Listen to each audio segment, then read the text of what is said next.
going to start off with a few questions. Who's using digital in their company now, like digital marketing of any sort? Who's actually got a digital person in their team? 3, 4. Yeah. Who's using Facebook? Yeah. Good. LinkedIn. Okay. Excellent. So what I wanted to show you today is a few things. First, a bit of the evolution on how things are going and where we're moving to, and later actual ways of using your social a little better, using your digital, and actually understanding why you're doing most of the things in digital anyway. So let's get started. I always start off with this quote because it's actually very true. The world is changing very fast. Big will not beat small anymore. It will be the fast beating the slow.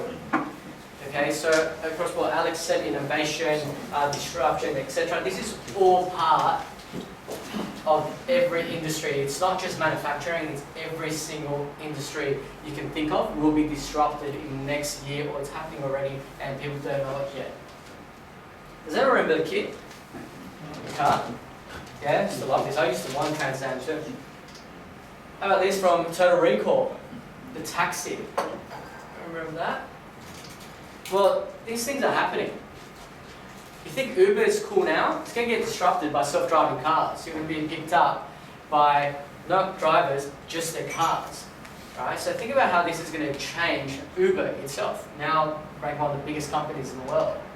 Right? We've come a long way since the Wright brothers were trying to fly for the first time and create stuff. Who's seen these goggles? Who's used them? We have a chance this afternoon. We have a pair here. But this is what I used to have. Anyone have those 3D glasses? Right? That was so cool. Right? You see all these things in Africa, etc. Things you've never seen before, cartoons. I used to have a Mickey Mouse one and a Daffy Duck one. I remember quite good. Right? Things are changing so quickly, and Uber has no taxis. Right? Absolutely no taxis. Facebook makes no content. If it wasn't for us, Facebook would be dead. Because we are the ones that create the content for Facebook, but it's still the biggest media and content platform in the world. Alibaba has zero inventory. Everything is just a platform. It's just selling off that particular platform. And Airbnb, who's used Airbnb? A few people? I'm about to use it for my bucks on it. Feel sorry for it. But they actually own zero real estate. Right? So that's a good model. You build a website and you get other people to put their own stuff on there. And other people buy it and you take a click from everything, right? Uber Rush is going to absolutely destroy Australia Post. This is everyday people like you and I, if you bothered, is picking up and delivering products across Sydney. Right? Like you have your Uber drivers picking up people and taxiing them around Sydney or different areas. Uber Rush is going to be the new delivery platform, so localised delivery will change forever. I apologise, I informed someone from Australia Post in our lift yesterday about Uber Rush and potentially look for another job. Just FYI. They probably he was whinging about the parcel was collecting from our thing, and I was like, well, you might not be in a job in another job. So anyway, you never know, he could be an entrepreneur. I was like, this is what's coming, so maybe you need to start thinking about your opportunities. Check it out. So at the moment in New York and San Francisco, there's all food delivery. They've removed a lot of the drivers for companies, and they're using Uber Rush drivers at the moment, or delivery people at the moment. So disruptive innovation. Innovation, like anything, especially in manufacturing, there's a few steps and incremental, and digital is exactly the same thing. I could sit here and tell you that you need to do everything, and that's absolute bullshit. Right? You don't need to do everything in actual marketing and digital to actually get results, and that's one of the most important things I keep telling all our clients. You don't have to throw $1 million to something to see massive investments. And I know you probably hear on all these websites how, blah blah, got $10 million investment, 10 here, 10 there, blah blah blah. Marketing doesn't have to be like that, especially in digital. Small incremental changes in your marketing, and sometimes it's actually your digital mindset. I say that because I come from a manufacturing background. My dad was in manufacturing, and unfortunately didn't go down the right path when he came to the digital era, and he basically said the internet was bullshit. right? So that's all we believe about the internet. It's bullshit for video games, right? And he's now retired, thank God. So incremental means time saving and cost saving, right? So, and I know manufacturing, a lot of people talk about lean. Knowing coming from Toyota, also I know for a fact that digital is also about lean. It's all about lean. It's exactly the same actual concepts. Internet of Things, Alex touched on this too. So everything is a connected device. And why is this important for digital? I remember working for Toyota. If we could attribute an ad from Google bringing people into a test drive, we knew we could show the client's results, right? If we can show Toyota a client looking at an ad on their phone, Toyota ad for a Corolla, for example, then walking into the dealership, that would be a lot more, I guess, a better result with Toyota than also doing the test drive, right? So the Internet of Things is to change that. So what I mean by that, if you look at an ad on your phone and you're going to walk through a Toyota dealership in the next couple of years, Toyota's going to know that you probably looked at an ad on the internet and went to their website, know exactly what you looked at on their website, because as you're walking through the doors, it will know that phone was connected to that particular ad, right? Because everything will be connected. Phones are connected, cars are connected, everything you can imagine that's digital would have a Wi-Fi connection and report to a centralized device if you wish. Right? The Internet of Things works everywhere and any place. Right? Has anyone heard of beacon technologies? In the US, they're using this a lot. So you're walking into Disneyland, for example, you download their app, and as you're walking to a certain stand, it will tell you how long you have to wait, how many people are lining up for this particular thing, and it's all connected because it knows from your phone how close you are to that ride, for example. Right? Everything's connected. What does it have to do with digital marketing? Again, if I can tell my client that I've brought you 5,000 actual new clients to your business, it means a lot. How does it work in manufacturing? Imagine your machinery is down and you get alerted. Or there's a centralized base that, well, Alex was saying, there's a third-party machinery supplier that you're leasing this from that gets alerted as soon as something breaks down, and they already have a person at your premises fixing your machine without you being involved.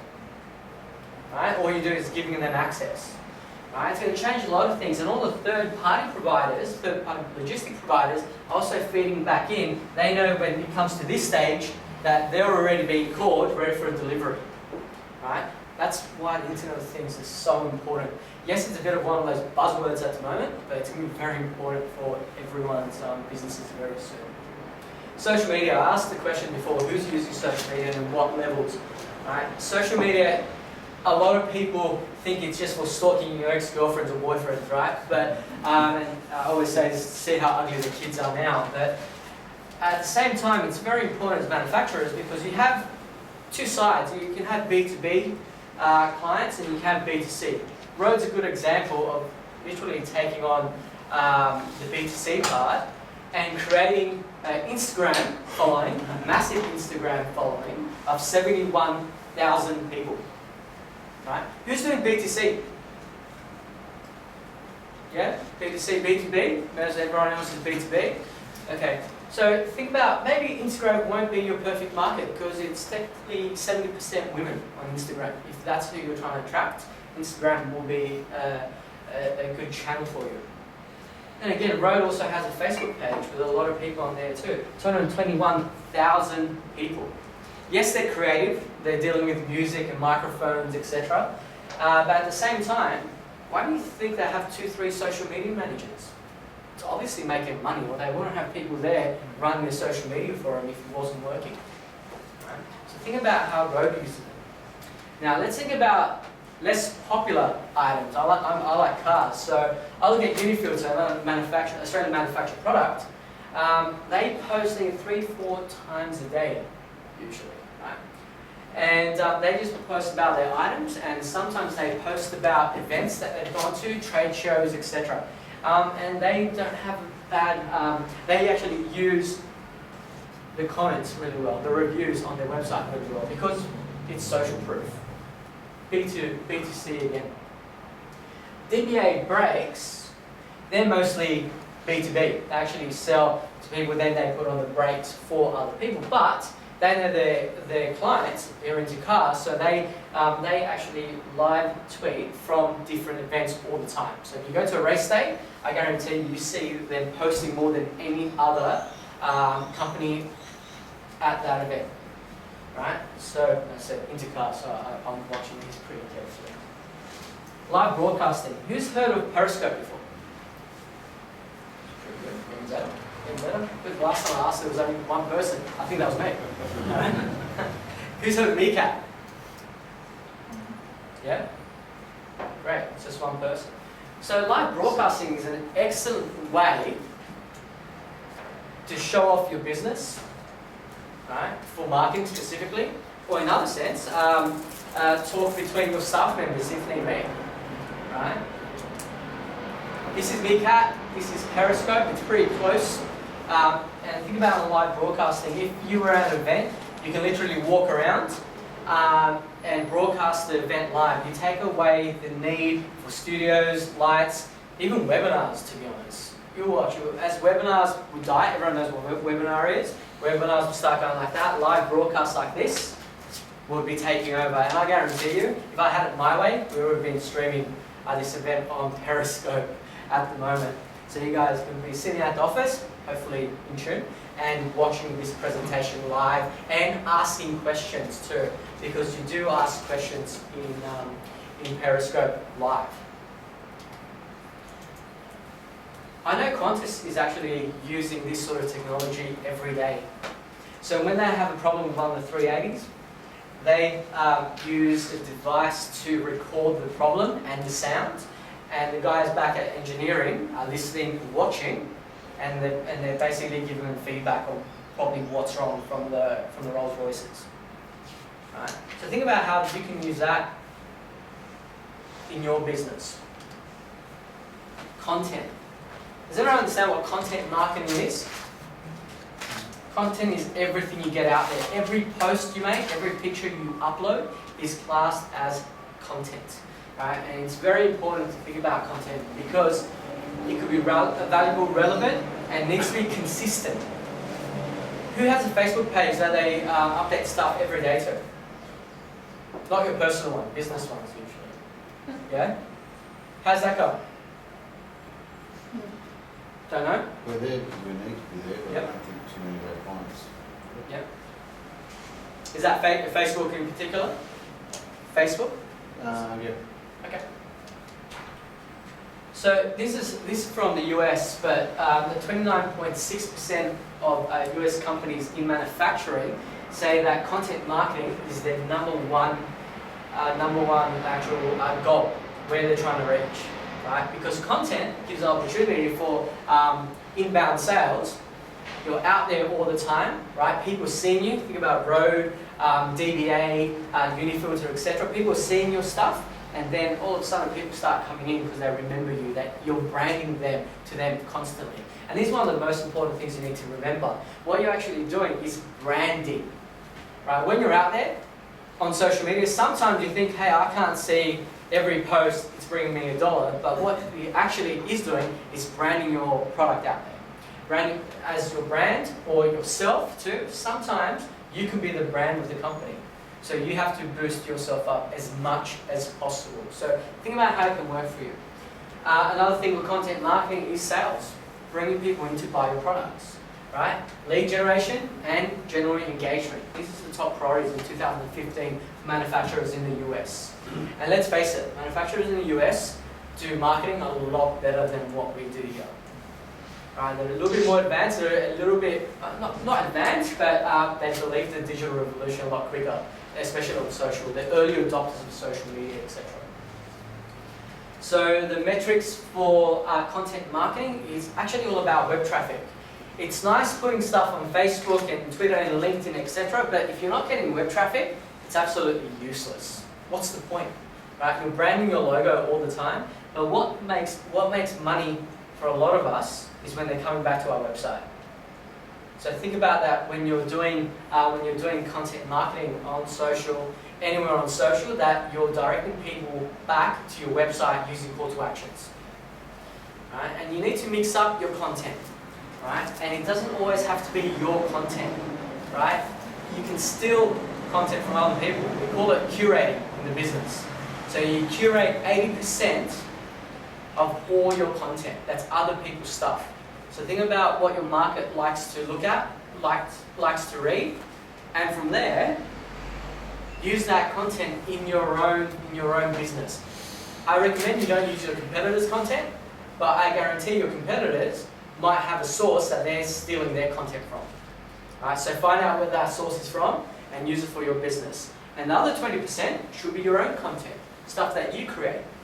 Right? It could be a checklist, could be an ebook, it could be a form of a calculator back in your website to, for example, one of my clients does water tanks. The calculator bringing people back to their to the website to calculate exactly what volume people need in a farm that has X amount of rainfall. That's the second most visited page on their website. That's actually content. You're producing content to bring people back to the website, and it becomes a tool for that content also. So think about how you can merge social and content together to bring people back to your site, to use your website to hopefully generate leads. I think it's about 80% of people that use that calculator buy a tank from this particular company. Right? And that's a big statistic. The most popular social platform for manufacturers in the US, again, is LinkedIn. Right? And of course, YouTube is the second. Who's doing videos for their business? What are you guys doing with video? Just manufacturing, what we do, product, the new stuff. Yeah, cool. So it's basically showing, what you guys are all about, right? Things have changed so much.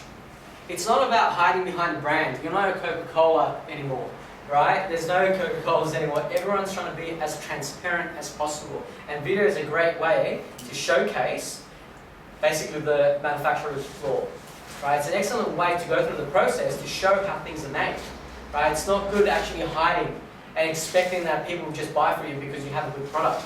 People actually want to buy from people, and that's so important. Even the B2B. I get a lot of people disagreeing with me, saying, "Oh, B2B don't give a shit. They just care about pricing and how good the product is, how much we can sell it for, etc." That's true, but the new generation that's coming out, like what Alex mentioned, that 36%, right? They're looking at how good your website looks. They're looking at how good you look on social media, how slick are your videos on YouTube, what sort of presence you have on LinkedIn, and they're overtaking their parents.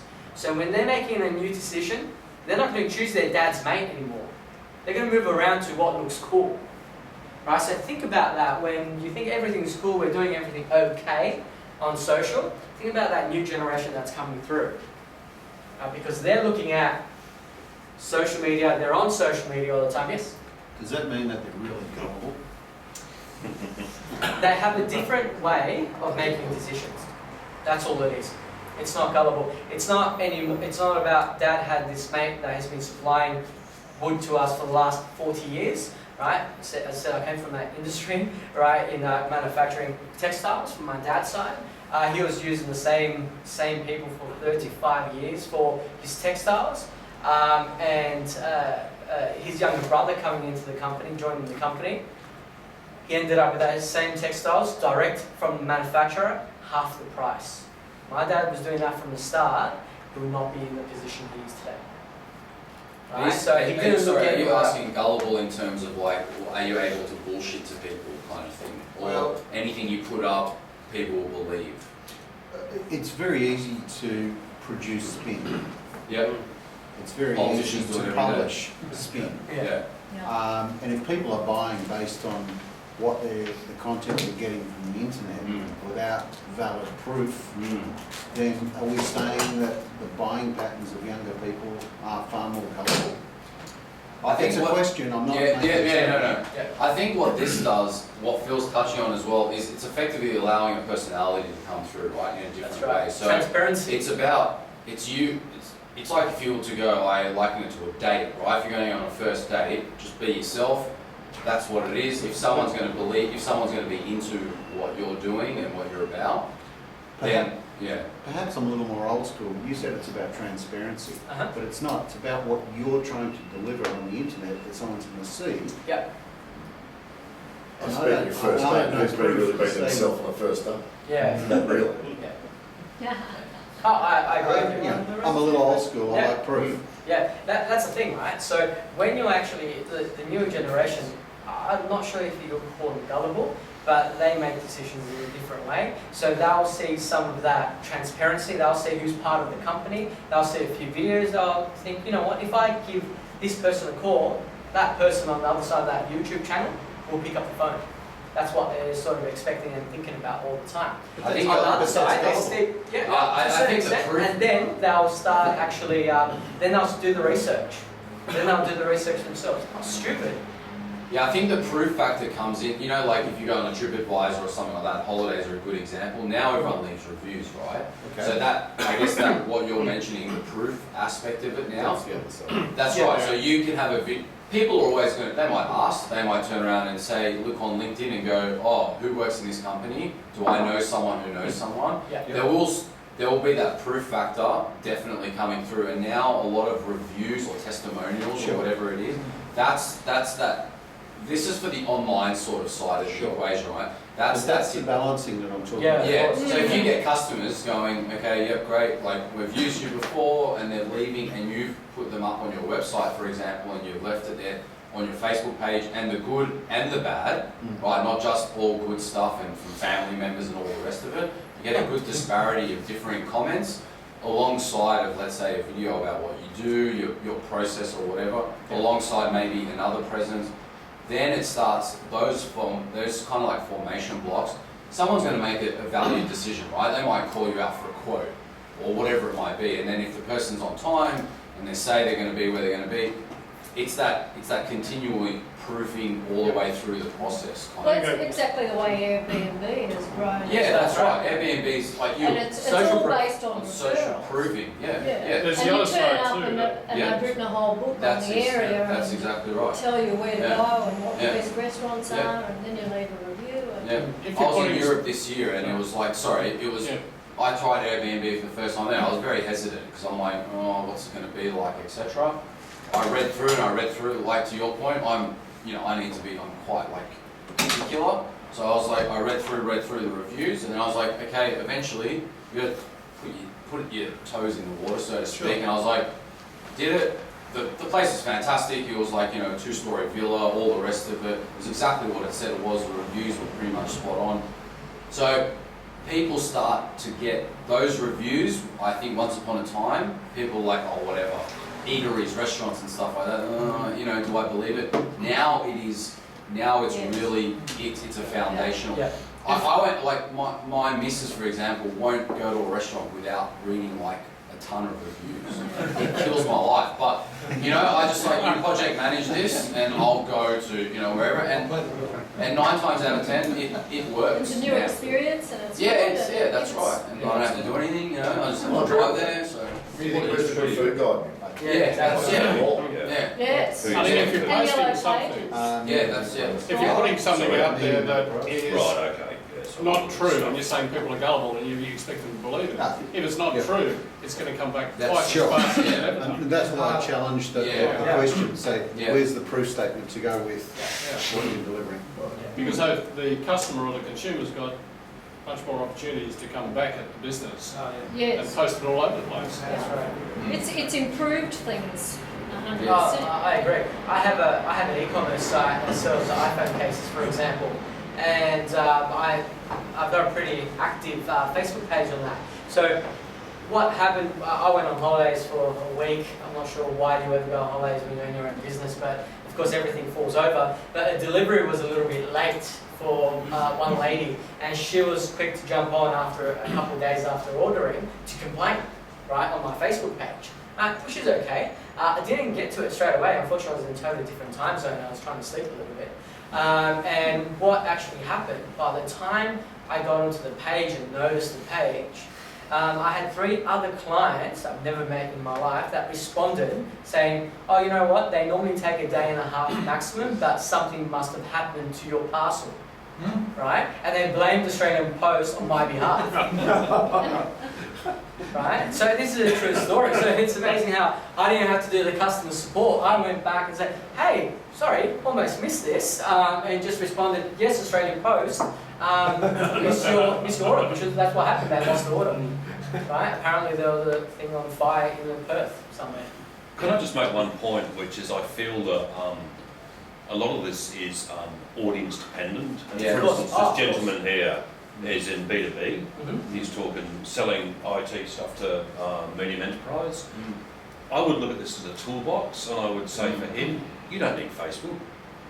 Okay? I would say LinkedIn, absolutely. Yeah. So it's a matter of selecting the tools that are most appropriate for you. Yes. And Yeah. forget about Facebook. You don't need to be posting Yeah. stuff every day. You might post quite irregularly, but if you post something that has genuine value, is original, or provides an insight into your business, then you're adding some value. I get very tired of businesses spamming me daily through my LinkedIn feed. However, It's boring, and a lot of it is people just recycling other people's content. I don't want other people curating. I curate my content. So I don't want my timeline cluttered with stuff that people are just spamming to me just to try and keep their profile up. I think we've got to be very selective Yeah, of about course. these tools. But I think the flip side to that, and the reason that we do it is, one, I don't have to do it, we've got a marketing department that takes care of that. Sorry, you're on Facebook, are you? Yeah. Oh, right, okay, well, But 2, how's that going for you? it's an investment. Yeah. The growing audience of our users is moving into that 35-year-old category. Yep. And these are people that live and communicate online. Perfect example. Yes. So, you know, it really behoves us that we have to maintain contact with the incoming population. That's right. They are the decision makers of tomorrow. Exactly right. How are they coming to you though? They're not coming to us through the Facebook page. We're making contact. We're making awareness. It's a marketing program. Yeah, that's right. It's all outbound. Facebook is outbound. Content out there. Yeah. Yes, you mentioned about curating. You don't want to curate your own content. You don't want to, sorry, you want to curate your own content. Don't want to see other people's stuff. Why are you on social media? No. You've overgeneralised my Right. point. I want quality content, Quality content. not recycled from other people. Yeah, here's a real example of how it does work for us. I went out to a business last week. They called me and asked me to go out and talk to them. When I got there, we had a discussion. I said, terrific. They wanted some demonstrations. I said, well, why don't I send you some, email you some videos. They said, that's right, we've already seen them all on Facebook. Yeah, exactly right. Exactly Sorry, right. on YouTube. On YouTube. Yeah. And we published those for a reason, and that was validity, that people, when they want to check us out, one, we've got links to YouTube all over our website, but they go there, they run the demos, they actually know an awful lot about it before I get to them. Yeah, exactly. And that's what you Yeah, want. that's good news. And that's what you want. And a lot of the time, Facebook only becomes another piece of social proof and LinkedIn, because when they put in your brand name or your product, I know working with Hitachi, they do data projectors, for example.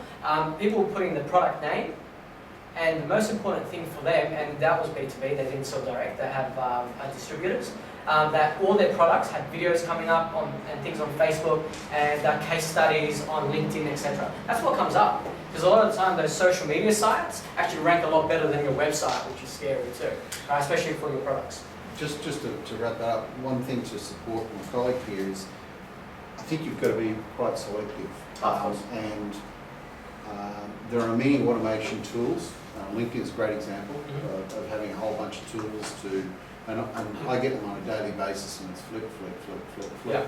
But what we do as a company is, once we've physically made contact, either on the telephone or in person, with somebody, we will do a connection to them. Yeah, that's right. Because when it comes up, it's fresh in their mind. Yeah, They they go, just- oh, okay, these guys are aware. Yeah, exactly. But we don't do unsolicited contacts. Yeah. It's just the way that we do it internally.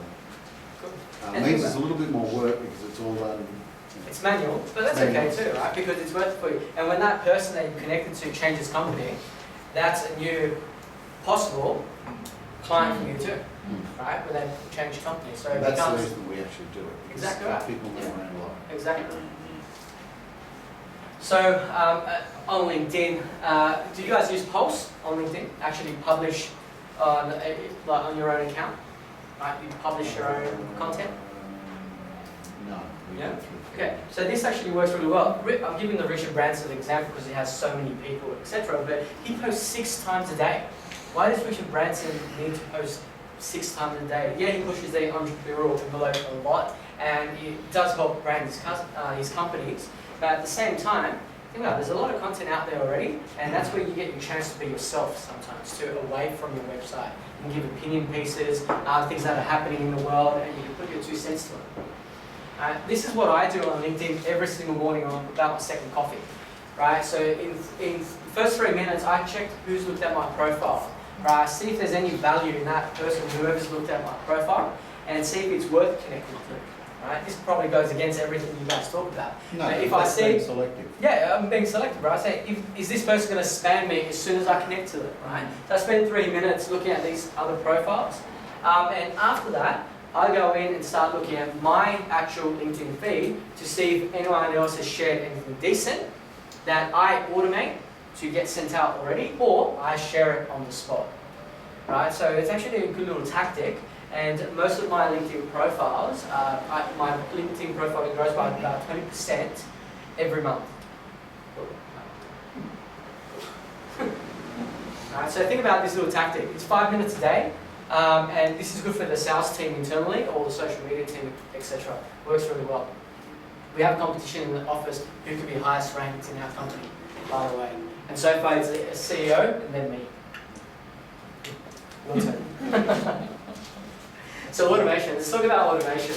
There's a lot of automation software out there, and a lot of that spam stuff that you guys talk about probably come from... I'm not actually, I use spam inappropriately. It's just people, it's just people sharing content. Of course. But they are Curated. recycling Yeah. with no value added of their own. That's Now, right. they're trying, That but is they're following this advice here, which is pump out content. Yep. I would argue that it can be counterproductive. You need to be more selective. Yeah. Depending what you do. Depending what you do. Yeah, it's got to be And also- followed. Of course, of course. So thinking about automation, automation work, marketing automation specifically, can come into your customer relationship side of your businesses too. Can I just add on that point, and then it's not about what the businesses here think is good for you guys, because you got to think of it like the Google analogy, right? Google is a search engine, so it cares about what the searcher is looking for. They don't give a shit about the business, right? They don't care about where you're ranked and whatnot. They care about getting the searcher, me, searching for restaurants in Sydney, fine dining or whatever it might be, getting me to the most relevant information that I need in the quickest possible way. So when you're doing the content piece, like you're saying, give something to your, whatever it is, your target audience or whomever you want to talk to, like you would talk in a bar or anywhere else, give it relativity. So don't think, oh yeah, I want to promote my new product or service offering. How's that going to help my end client? That's the kind of What are advice. they looking for? Yeah, And it may not be, yeah. it's not possible to be knowledgeable in every single area. Yeah, So yeah. you are going to need outside Yeah, absolutely. input, or else they're just coming to the website to look Yeah. at, oh me, I know a great person, Yeah. sell fabulous products. Yeah. They need Mm. independent. That's Unless you're right. Kim Kardashian or something, then Yeah. people are going to come to you for you. But unless you're that, you're providing a product or a service, then try to articulate the best way that Because you want them to stay on the website for as long as possible that's right. too, Yeah, because that exactly. helps you. You're trying to build some rapport too, right? At the same time, you're trying to help a little bit. They can go to your content. Why do you think there's so many how-to videos on YouTube, Mm. right? There's all these, how do you do this? And in reality, that person wants you to call him, right? And if you're around that local area, use his products or buy his products, right? So he'll give you a free how-to video to actually give you that example. Yes. Can I put a contrary point of view here, which is that, let's take this gentleman's case as an example. He's built a set of LinkedIn connections. I would argue that those people are open to him, providing a new video or new content about himself and about his company. He doesn't need to be shy about that, and he doesn't need to add 4 times that quantity of other content from other areas, because they've connected with him in his business and him, and they view him as a potential supplier. Yep. So rather than fill your content feed with extraneous stuff, I think you're perfectly entitled to talk about yourself. If you've got new product, a service, an insight, an idea, an but innovation. Just be aware that when customers are coming to your website, they are looking for not just one piece of information. They're after lots of. I'm talking about the feeds. Yeah. But if they go to someone's website and they've read all your stuff, oh, that's fantastic, then they'll jump off and go and have a look at another person's website. But if you're got information on there that can satisfy other needs of theirs as well, Well, that's all then it's a good comes thing, down and it to keeps them relativity longer. and context Yeah. and quality. And there's no right or wrong Yeah, of answer. course. Well, I think there is a wrong answer, which is producing too much irrelevant content. Yeah. And Oh, it's that gotta be relevant. costs businesses, Yeah. it costs money to produce content, and I guess my cautionary note is don't waste money on content that has no value for your Of course. customers. Oh, yes. Why would you put like a Kim Kardashian? Well, I post think on- a lot of people are. Yeah, that's the thing they need to think about. They Yeah. need to distinguish LinkedIn, Facebook, professional Yeah. network versus social network Yeah. that their friends are going to see. Whereas your right? videos sound like a really good investment. Yeah. Yeah.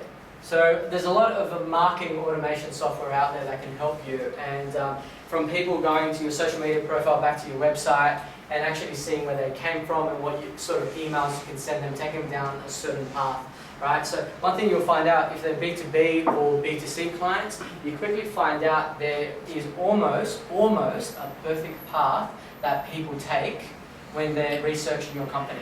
From different social media sites, then into your website, they'll take about 3-4 steps before they pick up the phone and call you. Unless they're further down your funnel and they know exactly what you do, they know you're ready, you've been referred, and they've come onto your contact page and they're calling you. In that case, you don't need automation. You don't need marketing because they know you're ready. They're ready to use your product or buy your product anyway. So a lot of these pieces of software are expensive, but then you have a lot cheaper ones, a couple $100 a month, that will look after a lot of your marketing. So what you're trying to decide from marketing automation is watching the life cycle of the customer and what are they doing online. It's easy to actually go out there and just say, oh great, we got a new customer. Then you're going to ask your marketing team where did they come from and how much they cost to acquire. That's the main thing. You're throwing money into Facebook and LinkedIn, Google ads, for example. At the end of the day, you're going to say, hey, this client bought a $50 product. It costs us $1,000 to acquire this customer. Is it worth it? Probably not, right? But this sort of software can actually help you find better ways and cheaper ways, maybe using email marketing, to actually convert that client sooner. So going to social media automation, you don't actually have to sit there all the time on Facebook and Twitter and LinkedIn, etc. every single day. I use 2 pieces of software. One's Buffer and one's Hootsuite. Has anyone heard of Buffer and Hootsuite? Yeah? So basically they just automate a lot of your stuff. Now, again, not talking about spamming people with irrelevant stuff. You can organize the content properly to go out to your social media sites, depending on what's happening in your businesses also. You might have an event coming up, right, in 6 months' time, and you know about it, it's all booked in, so you organize all the media for that event on social media. You organize it using one of these software that you connect your page to into your Facebook or your LinkedIn profiles or your Twitter account, and it will deliver that software out using your social media sites automatically. Right? So you're not sitting there constantly trying to think about, oh, what are we going to post next? It's all ready to go. So you can set this up, and this is a good way to use your recycled content. Right? If your own content that you've written previously, and you want to recycle it again in social media, use this sort of software. And remember, no one sees your social media posts the first time you post them. Actually, less than 7% of people on LinkedIn will see your posts. Right? So I actually recommend you post at least 3 to 4 times a week of that same piece of content. Right? Because no one's going to see your content that first time. Check out your favorite LinkedIn or your favorite Facebook page, etc., or your favorite connection. Look where they actually posted that content. you notice some of the content is 5 years, sorry, not 5 years, 5 days old to 2 days old already by the time you see it, right? And that's probably because they've posted it a few times already. Yes? Sorry, mechanical. How do you actually can you repost it, or if you actually make a new post with the same content? Same thing, you can press share, or you can organize this content, you put a link of the post in there, and it will do it for you if you want to. Well, so I'm on my company LinkedIn page. Yeah. And I go, oh, there I did that one. Oh, hang on. You know, because that's my fear, right? You get bang on there. No one's on LinkedIn. You know, it's 4 billion in 5 seconds. Yep. Disappears. So then, how do you actually post it again? Just, literally, I'm You Right can here. go on mechanical these side. websites and Yeah. schedule a time Yeah. on a regular You basis. can Right just- here. Okay. So, So this is websites the aside, post. Yeah, this is the On post. websites aside, you just have to physically go in. You'll have to physically go in, Create an account. copy, paste, and send. and do it again. Yeah, do it That's again. the What mechanics. I actually Yeah, recommend, yeah, you yeah, do do it. the You post, do it yeah. from here the first time. You Yes. do it from in here the first time. You don't have to go into your LinkedIn account, your Google account, or your Facebook account. You do it from here. This one's going to send to my Facebook and my LinkedIn profile automatically. I've uploaded an image already, Yeah. and I could add it to the queue. That queue, I've set up the queue to send that out 3 times this week. All right. So it's failing that software, to answer your question, you just have to literally copy paste. Yeah. and Just post. Just post it manually again. do Just do another post. Exactly. Yeah, that's right. So if you looked in your feed, Yeah, you would have literally the same thing. Yeah. But no one looks at your feed. Remember, a lot of people don't look at your feed. They'll see one thing that someone has shared from you, and they'll look at that one post. Not a lot of people go into someone's feed and starts reading all the way Oh, no, no. down. Yeah. Right? So that's why you can do this So constantly. as in, why is this guy posting this 3 times? Yeah. Yeah. So as you can see, I have about 20 social media sites. They're really organized, and I decide what to put where on what social channels across different businesses and e-commerce sites I own. So I do that from in here, right? So I don't have to. Some of the business you can cross the content across, and I just basically decide from there and send things through. Right. Another great feature is the feeds. So I find websites and blogs that actually I love the content from, and most importantly, it's not about me, it's about my clients. So I know the blogs that they look at, so I add the feeds to other blogs onto this software, and I just press add, and I have content for the next month already ready to go. Right? It's an excellent way to save your time, and a lot of marketing departments are still doing these things manually. Right? They're thinking they have to be at 9 o'clock on Facebook posting something on LinkedIn at that particular time. This will automate most of everything for you. And remember, incremental is in the heart of marketing. This good looking guy is me. Right? So the reason I've got this slide up is I mentioned before that my dad Yes. that my dad's manufacturing, in particular textiles, and one of his comments before was the internet's bullshit, right? And a lot of his mindset was he didn't want to go online, he didn't want to do social media. He's a fashion designer by trade, so he had women's fashion. He had about 3 stores supplying most of the massive chains in Australia at the time, back in the 90s. As soon as China hit, right, and the tariffs disappeared, all his competition went to, and his customers went to China. He had a brand, he had customers, a lot of customers, but what he didn't do is go digital sooner. He didn't do any marketing, didn't believe in marketing, like many things. He didn't create an online store, and I was literally just started my career in marketing back then. He didn't want anything to do with it, right? And the story I hear in manufacturing all the time when I talk to a lot of manufacturers is sometimes the dad's involved and the kids are coming in, and the dads just don't want to move. They don't believe in it. They don't care, right? So what I'm actually saying is hopefully you're not in the same boat as what my dad was. Right? And the struggles I had with my dad all the time, basically try and say, hey dad, you can do a lot more. You just have to show your brand. You have to show people your brand. No one cares about you anymore. They care about how cheap they can get this product overseas. Right? So those relationships that used to be there are no more. And a lot of relationships are sort of flaky and online, unfortunately. Right? Alright. Thanks everyone. Is there any more questions? We will have a panel.